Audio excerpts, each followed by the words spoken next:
And we're back with Jim Himes, Democrat of Connecticut and member of the Financial Services Committee.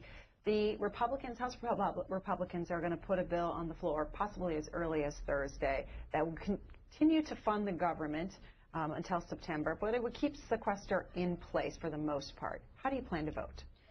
Well, I haven't seen the bill yet, so I can't tell you how I plan to vote. What I can tell you is that if this is what it's billed as, which is just a mechanism to keep the government running beyond the 27th of this month, which is a pretty important thing to do, without a lot of politological baggage attached to it, I'm absolutely open to it.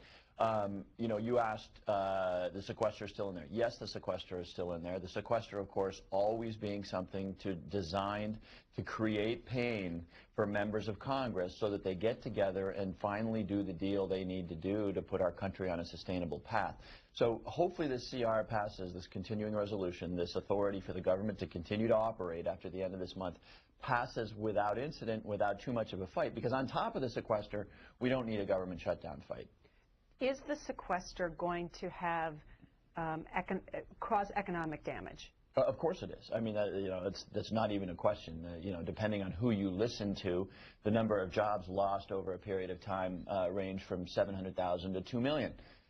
It's not a good thing economically. It's not a good thing for the Department of Defense or for anybody else who relies on, you know, schools that rely on federal government funding. So of course it's going to be economically detrimental. And what's unfortunate is A, that it happened, and B, that it's really not moving us in the direction we need to do to deal with the core of our fiscal problems in this country, which are long-term healthcare cost increases. You know, I have all these arguments about, you know, where tax rates are, DOD spending, all of those are legitimate arguments, but the core issue this country needs to address, and not just this country, by the way, the federal government, state governments, municipal governments, you know, corporate healthcare plans, unless we get healthcare spending under control, everything else we're doing is a sideshow. A news analysis piece in the LA Times yesterday by David Lauder said that the sequester is moving us toward that direction. Deficit target is hit because of the budget fights that have happened, the fiscal cliff deal that came part, the sequestration, that has provided the deficit target to the deficit lower. Well, you know, the fact is, and this often doesn't get talked about much, the fact is that starting about 2 years ago, we have actually made meaningful progress towards getting our long-term fiscal balance set. That's a result of the Budget Control Act, which reduced the levels of spending. It's a result of the January deal, which found $600 billion over 10 years of new revenues by raising taxes on the very wealthiest Americans. So, yes, we have made progress. There's two problems. One, I don't agree with the math there. There is, in the long run, more yet to do. And that doesn't have to do with, you know, next year's or this year's budget. It has to do with the aging population, the increasing costs of health care, which I've been, you know, beating that drum this morning already, and what that does in the long run. So we do have more to do. And the other thing, of course, that's bad about this sequester is that you would never choose to cut that way if you were making good policy rather than creating a hammer over the head of the Congress. You know, across-the-board cuts is not the way to go. Lots of good programs are going to be badly damaged because of the sequester. On the optics of this, here's the Washington Times editorial this morning. A Rasmussen poll released Monday shows that more voters think the cuts will have either a positive or no impact on their lives than think it will have a negative impact. Well, we'll see. You know, this is what, of course, makes budget issues so hard. Look, at the end of the day, that poll will prove flat out wrong. It may be true that today, you know, people think it's a good thing, but if dealing with your budget were a happy thing, we would have done it before. The fact of the matter is that those things that get your budget into line make some people uncomfortable because you've got two levers, right? You can increase revenues, it's taxes, or you can cut programs. And everybody says cut, cut, cut. What they always mean is cut the other guy's stuff. And so, you know, as these cuts take effect, people are going to feel the pain. You're willing to put entitlement reform on the table, changes to Medicare and Social Security. Are you willing to raise the eligibility age for Medicare? No one should ever let anybody say that Medicare and Social Security need absolutely no change ever. And frankly, my party is sometimes guilty of leaving that impression. And that's a terrible thing to do because it has nothing to do with Republicans or Democrats or who gets blamed. Look, our population is getting older and health care costs are rising far faster than inflation. Those two facts mean that we will, in a fair and equitable way, if I have anything to say about it, in a fair and equitable way, reform those programs so that they are sustainable for the next 75 years. As it happens, raising the eligibility age of Medicare is actually not a particularly effective way to do that. Why is that? Medicare, of course, is a health insurance program. If you take 64 and 65 or 66-year-olds out of that program, what have you done? You've taken your healthiest population out of an insurance program, which is, these are people who pay in as a proportion of the people in Medicare more than they take out. So, I've just never been convinced that that's a particularly good idea. But nobody should ever say that no changes will happen to those programs. That's just not true.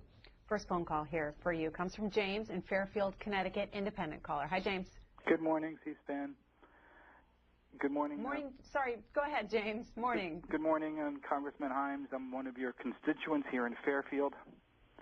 And my question is this: is there a legislative agenda at the start of each session?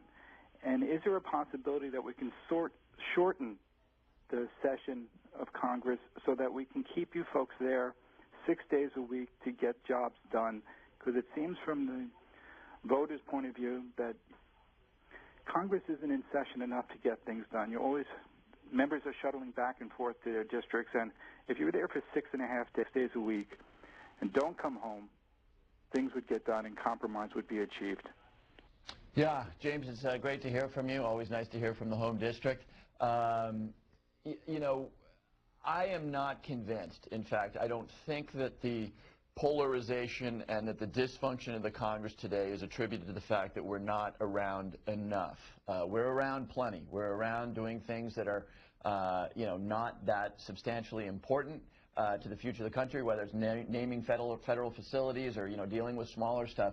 The issue is more about an unwillingness to compromise. And whether you're here 7 days a week or 4 days a week, that issue around compromise is not going to go away. And we don't have time to get into all the mechanics of that, but it has to do with money in politics and the fact that people who throw bombs and take extreme positions get all kinds of financial support. It frankly has to do with gerrymandering. It has to do with the anger roiling the American public right now. And it has an awful lot to do with, a tone that was set by Newt Gingrich many years ago. I was in high school or something, but the people who were around at the time said that Newt Gingrich said that the parties should not engage in compromise, that they should be basically in full-time war, and that therefore the moment you're done here in Washington, you should go back to your home state and campaign like mad.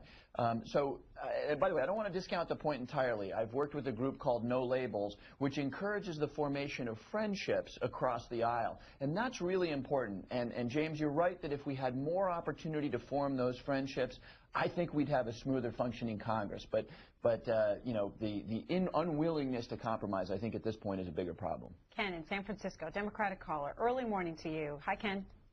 Yeah, hi. How are you doing? Thanks for taking my call. I've got a question here. Why are we ignoring single-payer health care? The Veterans Administration does a really good job of taking care of their people for a lot less money than the health care corporations.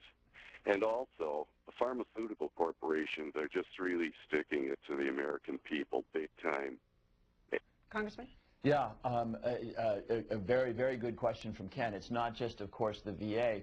Medicare is a single-payer system, and the administrative costs of Medicare, that's the, processing the claims and paying the people who do that, the administrative costs of Medicare are much, much lower than those costs are within a private health insurance company. Look, you don't need to pay your CEO of Medicare $20 million. You don't need to advertise. And so there is real merit on the part of those who point to lots of other countries and say a single-payer system is a way to go. So why did we not meaningfully explore that 4 years ago? The answer to that question is not that there's not merit there. It's that was just, plainly speaking, too much of a political lift at the time. The health insurance companies obviously would have a very, very different world were that to be the case, and they mobilized hard to prevent meaningful discussion of that, and so it never really got on the table, which, it's a shame we didn't have the opportunity to more robustly debate that idea. Here's a tweet following up on what you said about Medicare and Social Security. Overwhelming majority of Americans want you to fix the deficit problem without substantial changes to Social Security and Medicare. Does it matter? Well, yes, I know that, Americans are, and all of us, frankly, we all want to go to heaven, but none of us want to die, right? I mean, it's really scary to think that these programs, which are so popular and so important to keeping seniors out of poverty, to making sure that seniors have access to health care, that they don't get changed in any adverse way. That, as I said before, that they be reformed in a fair and equitable way. So that means, what does fair and equitable mean? It means we're going to protect those seniors who have no other options, who rely month by Social Security check. And we can do that. We absolutely can do that. It probably involves things like means testing. I have an affluent district. People come up to me all the time and say, that Social Security check that I get, I actually don't need it, and you could probably scale it back on me a little bit. It certainly involves, by the way, figuring out how to alter our healthcare system so that costs don't spiral, making it more competitive, making the American population healthier. There are so many things that we can talk about that reform those programs fairly, equitably, that don't harm the American people, that people they shouldn't allow fear of change to do what we have to do to make those programs long-term sustainable. Jeff in Olympia, Washington, Republican caller. Good morning, and thank you so much for your program. It's a wonderful opportunity to be here with you guys to talk about this stuff. My question is this problem that we're having with Social Security and Medicare kind of more relative to the attitude in the public that they are deserving of all of these benefits, but yet not willing, or we have not been willing over the last 30 years or so, to contribute as much as we believe we deserve. This is kind of a trend throughout all of society, and I'm just really concerned that it's so infectious in all the other areas of our government, of our public life, the economy and everything, that if we can't solve this one particular problem and start talking in an open about putting in as much as we're taking out, that we just can't solve the problem. And I'll take your answer off air. Thank you. Thanks, Jeff. First, I think it's really important when we're talking about Social Security and Medicare to make sure that people understand what is going on here. These are not programs that are in near-term crisis. Social Security is doing just fine today and will do just fine for a while. The same is true of Medicare. What happens is, in the long run, when you look out sort of 5, 10, 15, 20 years, those programs eventually begin to consume what will ultimately be almost all of the federal budget, which is obviously something we can't allow to happen. So yes, they need to be changed, but this is really not so much a question of are people taking out a lot more than they put in. Look, those two programs in particular are programs where people their entire working lives put in. Social Security, people from the moment they get that first summer job in high school to the moment they retire, they put into the system. What has happened in Social Security is that the population has aged, and today you have fewer people, relatively speaking, putting in, and more people who are beneficiaries. Now, Medicare, same deal. You look at your page stub. You pay into that program. The problem is that because of rising healthcare costs, the average American household is going, and by the way, this isn't, 47% takers versus makers. Forget that. This is the average American household is going to put in less to the Medicare system over their lifetime than they take out.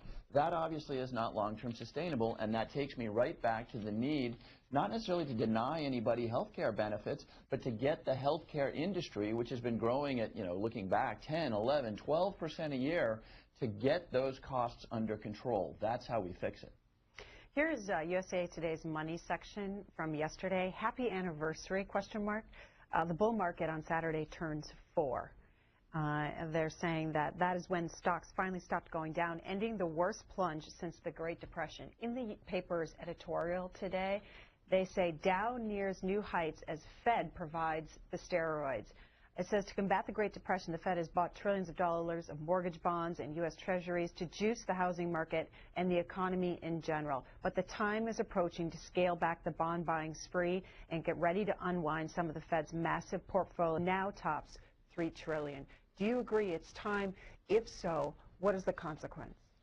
Well, you know, the Fed for the last 2 years, because the Republican House has refused to take the advice of the vast majority of economists who say you've got two levers to improve an economy. One is monetary policy, which is what we're talking about, the Fed putting liquidity, money out there. The other one, of course, is fiscal policy. Let's rebuild our bridges yesterday. Because when we rebuild our bridges, which we're going to do anyway, we put hundreds of thousands of people back to work. The Republican majority has said no to any increases in fiscal policy. In fact, they've urged us to do what Europe did, and which explains why Europe is in recession right now, which is to cut hard now. By the way, very few economists agree with that either. So the Fed is the only actor out there. And the point is, I think, a little overstated in USA Today. Unwinding the activities of the Fed has to be done very, very carefully. But the answer to your question of when is the moment, here we have a recovery. The market's at, you know, whatever it is, 14,100. All of the business indicators, housing and whatnot, show a recovery that is tentative. And now, by the way, we're piling the sequester on top of that recovery, threatening that recovery. So to say now is also the moment for the Fed to reverse course and take a contractionary stand, I think that's loco economics. But the point remains that when the Fed is operating alone, as it has for the last 2 years, it creates a challenge when ultimately they need to unwind their balance sheet. They need to be contractionary again. What could happen when they do unwind their portfolio? Well, if it's not handled well, you could see inflation. And by the way, the Republicans have been saying for 5 years now, you know, we're going to see massive inflation out there. Interest rates are going to skyrocket, and we're going to see massive inflation. We're going to be Greece. Well, guess what? We haven't seen any inflation. Interest rates are at all-time low, and this is over 4 years. You know, I mean, you don't get to be wrong for 4 years straight, especially when you don't have, you know, an alternative. But of course, the challenge is that eventually they are going to need to unwind. That is going to, if it's not done carefully, it could be inflationary.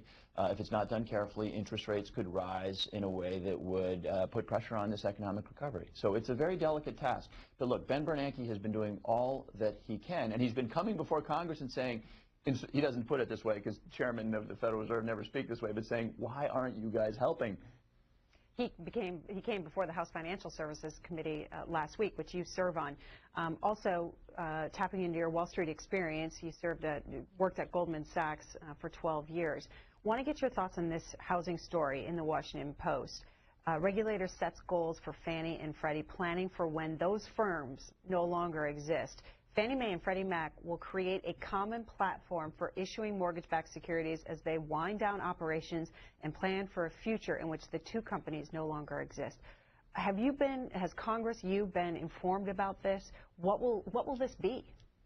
Well, that article is way out and ahead of itself. You know, the fact of the matter is that this will be determined starting in my committee, the Financial Services Committee, by legislation that recrafts Fannie Mae and Freddie Mac. So this article, I haven't read it, but it sounds like it's way out ahead of reality. But what is absolutely true is that Fannie Mae and Freddie Mac, what they call the GSEs, those will be reformed and shaped into something that looks very, very different than what they were in 2006, 2007. You know, made much smaller, there to support well underwritten mortgages. So yes, the shape of those entities will change substantially. We just don't know how. Well, let me read a little bit more so the viewers aren't confused. Ed DeMarco, who heads up the Federal Housing Finance Agency, the acting director right now, unveiled his agency's goals for Fannie and Freddie as the two companies head into their 5th year under U.S. conservatorship.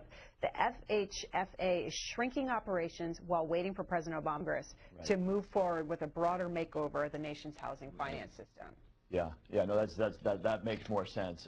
And look, their operations are radically different than they were 5 years ago, 6 years ago. And look, they contributed meaningfully to both the crash and to the subsequent bailouts. So they're going to look very different. You know, they were into subprime lending. They were buying all sorts of, you know, stinky mortgage paper and whatnot. One thing I can be pretty sure in projecting is that they're not going to be doing that ever again. Susan in Delton, Georgia, independent caller there. Hi, Susan. Thanks for waiting. Hi. Thank you for taking my call. I just wanted to let you know that I am very upset with both sides. Compromise is what has gotten us into this problem. You people wanted to give home loans to people who didn't qualify for a bicycle loan, and you forced the banks to give it, and then the banks decided they could figure out some way of making money off of it, and we all have to suffer for it. You have You have created a system that is making the bar, setting the bar so low that now everybody wants to lower themselves to get on any kind of government handout they can. I met 3 people in 1 week who were on disability due to cigarette smoking. Two of them it was a couple, man and wife. They had admitted to me that they spent $80,000 gambling in Las Vegas. Okay, Susan, I'm going to leave it there and have the congressman respond to what you said. First, if you want to take her thoughts about housing. Well, I think she's got half the story on housing, and as I was saying right before she came on, you know, Fannie Mae, Freddie Mac facilitated an industry that was issuing mortgage loans that never, ever should have been written. Now, it's not just it's where I disagree that nobody forced the banks. Nobody forced Countrywide to make the outrageous loans that they made. They did that in the pursuit of profit. So you had a situation in the early 2000s where the private sector, Countrywide, and by the way, all of Wall Street, which was, you know, hungrily taking up this paper and wrapping it up into bonds and selling it and selling derivatives on it, where the private sector got out of control and where Fannie Mae and Freddie Mac absolutely facilitated that. And at the core of that was the belief that she said, you know, giving people homes that didn't deserve bicycle loans. I've never seen a bicycle loan, but I might check it out. And she's right in that point. Look, a lot of people found themselves with mortgages that were explosive, that they couldn't possibly repay. And that's something that can never happen again. And by the way, that's one of the reasons why a very controversial new agency, the Consumer Finance Protection Bureau, is so important. We can spend a lot of time talking about who's at fault when a very aggressive Countrywide salesman shows up at a family and says, buy this mortgage, it's the greatest thing since sliced bread, you got to buy this thing. Who's at fault? Obviously, fault lies on both sides. But, you know, you can't buy a toaster that's going to burn your house down. And now the Consumer Finance Protection Bureau is going to make sure that you can't buy a mortgage that will destroy your life. George, Louisville, Colorado, Democratic caller. Good morning. Thank you for having me on. Louisville, Colorado? It's actually Louisville. Okay. We don't get to say it that way.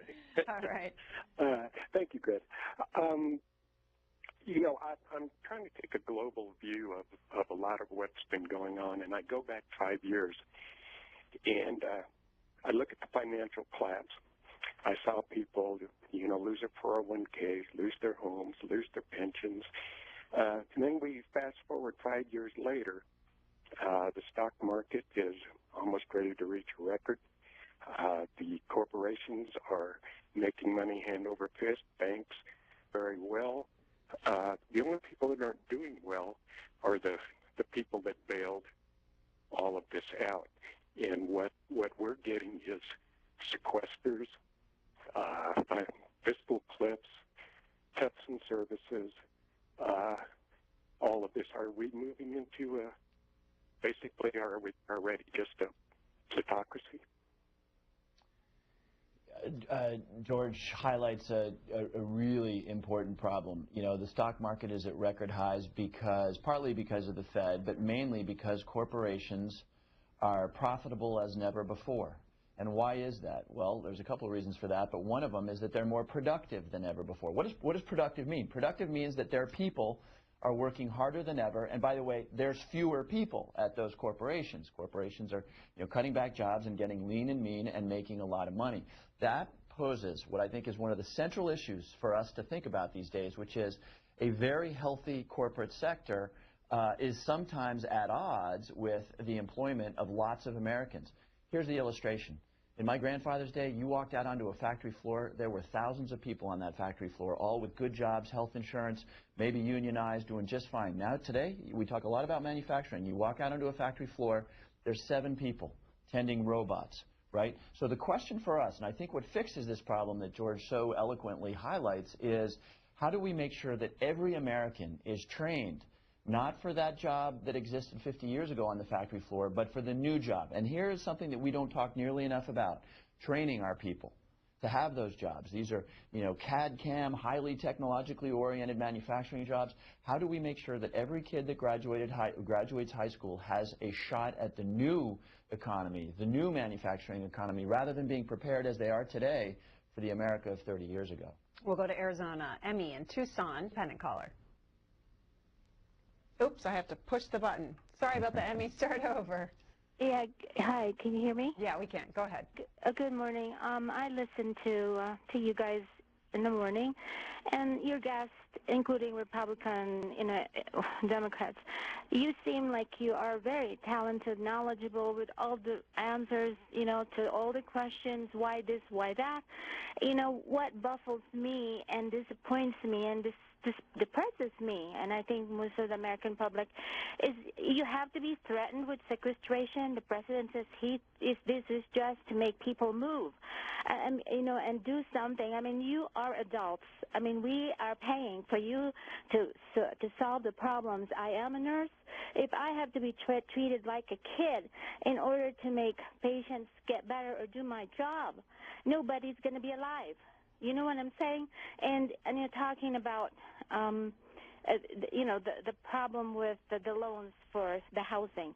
Of course, I mean, if someone says they can loan money to someone that does not qualify, quote unquote, and people can buy something that supposedly they can't afford even if they can't,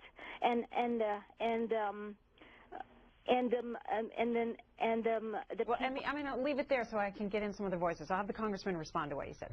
Yeah, look, I share Emmy's frustration. I'm hearing an awful lot. Watching a lot of people want to come together, and this is true on the Democratic and on the Republican side, want to come together to do the deal, the big deal around, Medicare reform, Social Security, defense spending, taxes that we know needs to get done, but be prevented from doing so.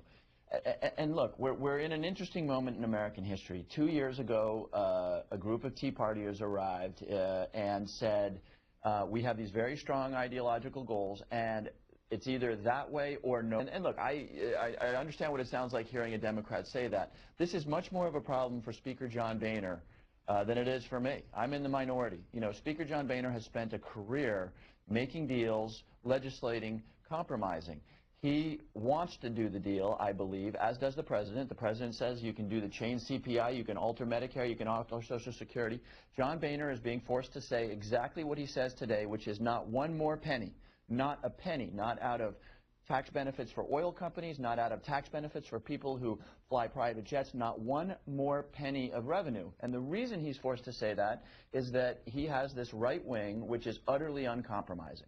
And again, I know what it sounds like hearing that from a Democrat, but that is the reality here. And it is more a problem for John Boehner and the American people than it is for the Democrats who are in the minority, many of whom would like to do that deal. So when he asserts control and has a majority in the House that allows him to negotiate, we'll move forward in this country. The New York Times front page this morning has a story about a tax benefit, a stealthy subsidy aiding big business is growing. The last time the nation's tax code was overhauled in 1986, Congress tried to end a big corporate giveaway, but this valuable perk, the ability to finance a variety of business projects cheaply with bonds that are exempt from federal taxes, has not only endured, it has grown to the tune of $65 billion in lost revenue. Well, it points to something that, gosh, I really hope that we can accomplish, which is a reform of our tax code. This government spends money in two ways. It writes checks to Medicare, Medicare, to Social Security recipients, to Northrop Grumman for defense, and it provides tax breaks. Those are exactly the same thing economically. If we say to a company, you're going to get a $10 billion tax break, that's like writing them a check. We should scale back as many of those special tax breaks as possible. The problem is, it's as hard to do that as it is to the checks on the spending side. Why is that? It's no coincidence, by the way, that in what I was just answering Annie's question, I said, the two least popular tax breaks to oil companies, $4 billion a year, to people who fly private jets who apparently get some complicated tax subsidy. But you know what? That's an example of it's the other guy's stuff that I want cut. What about the mortgage interest tax deduction? People don't want to talk about that, and rightly so. That's a benefit for an awful lot of Americans. And so when we get into eliminating those tax breaks, which we should do, many of them, we get into a very nasty fight. And by the way, people in Washington, D.C. mobilized, very highly paid people mobilized to protect those tax breaks, and that's a problem. Go to Janice in Atlanta, Georgia, Democratic caller. Hi, Janice. Good morning. Good morning. Yes, my question is, during Obama's first administration, one of the cutbacks that he had requested was for farm subsidized land. And it's extremely interesting how this got blown over real quickly. No real issue was done about it. And the government is spending billions of dollars in paying people not to use land. I live in Georgia, and we have a lot of little open land spaces down here that, interestingly, people come down to hunt and have good times, and a lot of this is farm-subsidized land. We even have a situation where the insurance executive Oxidine son shot somebody with a shotgun while they were out hunting, and it turned out to be on land that belonged to an insurance lobbyist. All right, James, got your point. Jim Himes. Well, that happens to be a form of tax subsidy, a loophole, sorry, not a form of tax subsidy, a form of direct subsidy that I, as a member, and mind you, I don't have a lot of farms in my district, think is a waste of money. And by the way, more than just being a waste of money, when we subsidize corn, for example, we make corn syrup, which is in everything and contributes meaningfully to this nation's obesity problem, which contributes meaningfully to these healthcare cost increases that I keep talking about. We create a lot of problems. So again, what you need to hear two things from me. One, if you want honesty on this issue, one, I think that agricultural subsidies are a relic of the past. They're a waste of money and they distort markets. The other thing you need to know is that I represent Fairfield County, Connecticut, where there are not a lot of farms. There are colleagues that I have who would say something very, very differently about agricultural subsidies. Richard Butler challenges you on Twitter. He says, there are Dems far left who won't negotiate at all, yet you blame the GOP first term. Yet you blame the GOP. First term Democrats steamrolled GOP, but you're still blaming GOP for failures. Well, I tried pretty carefully not to use the language of blame here. Yes, there are on both sides of the aisle extremists who are uninterested in compromise. What that gentleman needs to tell me is he needs to tell me one Democrat who was taken out by a primary challenge from their far left wing. Can't do it. I could sit here and I could talk about Richard Lugar. I could talk about Michael Castle. I could talk about Bob Bennett. I could go on and on and on and on of mainstream Republicans who got blown up by Tea Party opponents like Richard Murdoch, like Todd Akin, who went on to then lose in the general election. So, yes, there are extremists on both sides. The Democrats are in the minority right now, and their extreme is not taking people out in primaries and therefore is not creating fear for the president. Look, the president, not the president needs to run a primary again, but the president has put stuff on the table that has enraged his left wing. The chain CPI, he flirted with increased costs. The left wing hated the president for that, and yet he did it. That is not happening on the other side. You have taken on a new role this election cycle at finance chair for the Democratic Campaign Committee in the House. Here's the editorial section of the Wall Street Journal this morning, Obama's Pelosi II strategy. An editorial based on the Washington Post reporting that President Obama on election night started strategizing about how to get Nancy Pelosi back in the speakership in 2014. They write this: the strategy fits Mr. Obama's unprecedented new effort to raise $50 million in 500,000 chunks to fund Organizing for Action, which will spend millions in GOP-held districts. Mr. Israel says he met in January with Jim Messina, Mr. Obama's 2012 campaign manager, who now runs OFA, to discuss the 2014 races. As finance chair, how are you coordinating with the White House on this? What are your plans? No coordination with the White House on this. So first of all, I was only asked to do this about 2 weeks ago, so there hasn't been a lot of activity.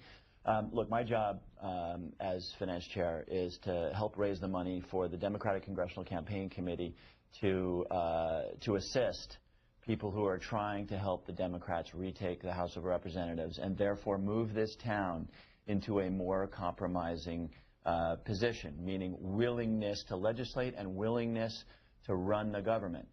The Tea Party control of the House of Representatives has done untold damage to this country. And we're going to feel it in the sequester, so I'm going to be part of trying to change that. The Wall Street Journal goes on to say, Mr. Obama has to appear to want bipartisan deals, even as he prepares the ground for blaming Republicans in 2014 when those efforts fail. This is already clear on the budget. We're also increasingly worried about the White House's sabotage on immigration reform as it pushes the bill left on a guest worker program and the enforcement. Wall Street Journal saying bipartisan failure is your strategy?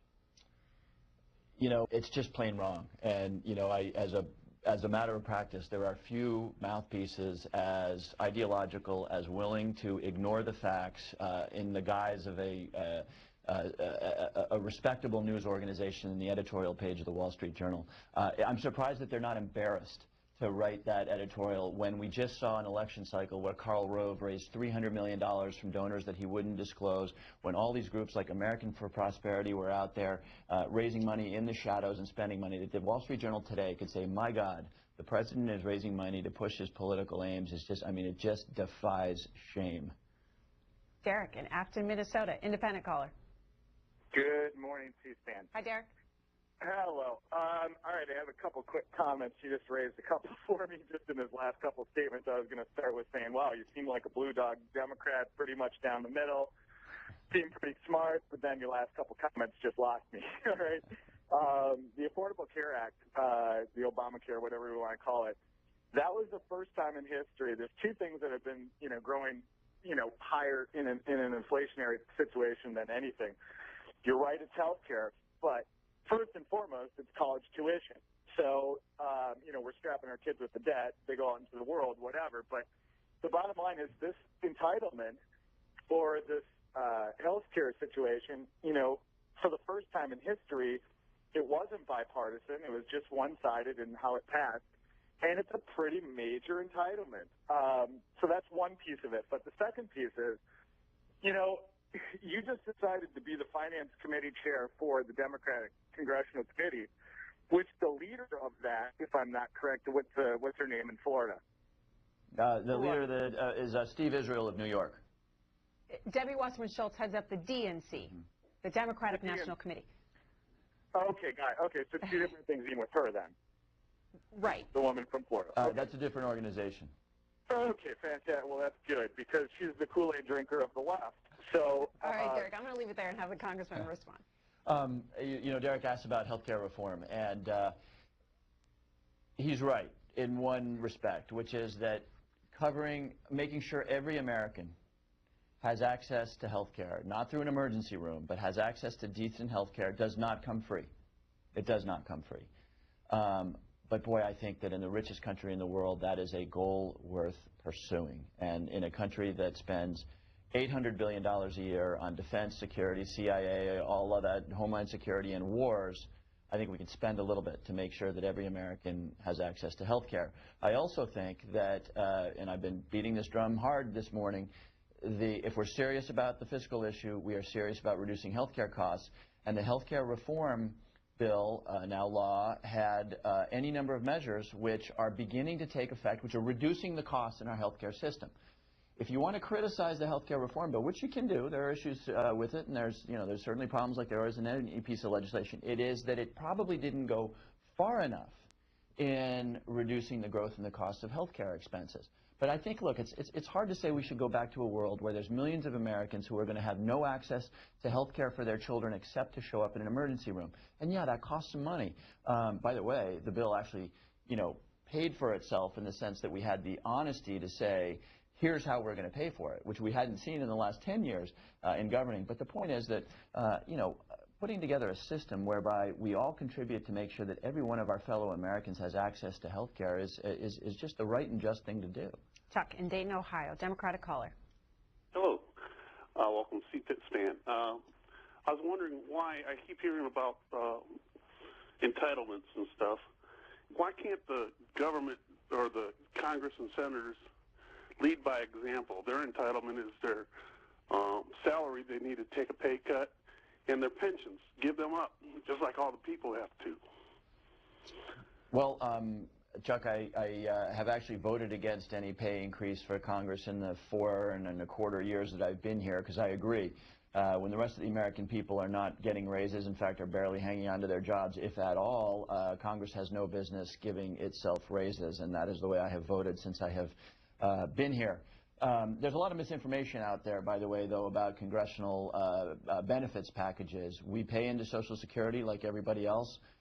We don't have permanent health care when we retire or leave this place. And we do have a pension that after you've been here for 5 years, begins to vest. That's a little bit like that's actually the way the world used to be. Most corporations today, most private sector folks don't have that pension. And look, if the government needs to talk about shifting people over to 401ks and IRAs, that's a conversation I'm willing to have. But look, at the end of the day, our deficit is not caused by overpaying congressmen. If we need to stay ruthlessly focused. You can pay all of us zero and you're going to barely move the needle on the deficit. That we need to stay ruthlessly focused on health care costs if we're serious about addressing our fiscal issues. One last call for you. On our line for Republicans, Charles in Monroeville, Ohio. Hi, Charles. You're on the air with the congressman. Go ahead. Charles? Hello? Yep. Hello? Hi, Charles. You're on the air. Oh, okay.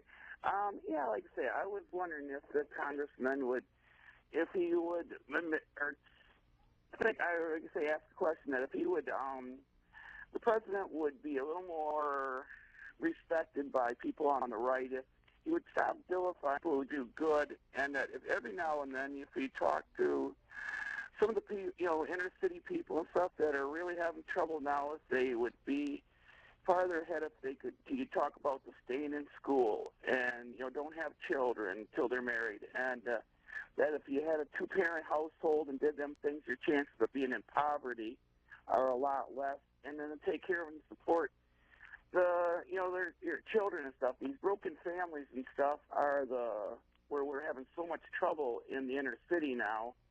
And blacks or whites, both sides. And if somebody would speak to that, we need like say be a lot better parents and be more responsible. That would do a long ways toward helping get rid of the poverty and stuff that we have in these areas. Okay, Charles. Charles, thank you for highlighting that. Charles you make a really critical point. I come down here to D.C. from Connecticut, and we deal with really big and tough problems on energy, on climate change, on health care, which we've talked a lot about this morning, on all sorts of issues. I'm a father, if we as families were better about living in a more responsible fashion, the problems that are huge here in D.C. would become smaller. If we were all focused, for example, on energy conservation, the climate change and the energy policy problems would be smaller. If we were all healthier, if instead of eating junk food and being unhealthy, we were all healthier, our health care problems would be a lot smaller. If we all took the time to really be smart about saving money rather than running up the credit card, our financial problems would be smaller. So there's a temptation to think, frankly, particularly on my side of the aisle, that all problems can be solved here in Washington. The reality is that we all, as fathers, as mothers, as communities, as churches, as synagogues, if we all committed ourselves to living better, more sustainably, and more responsibly, Washington would have to do a lot less. Jim Himes, Democrat of Connecticut, serving his third term, member of the Financial Services Committee. Thank you for talking to our viewers. Great to be here, Greta.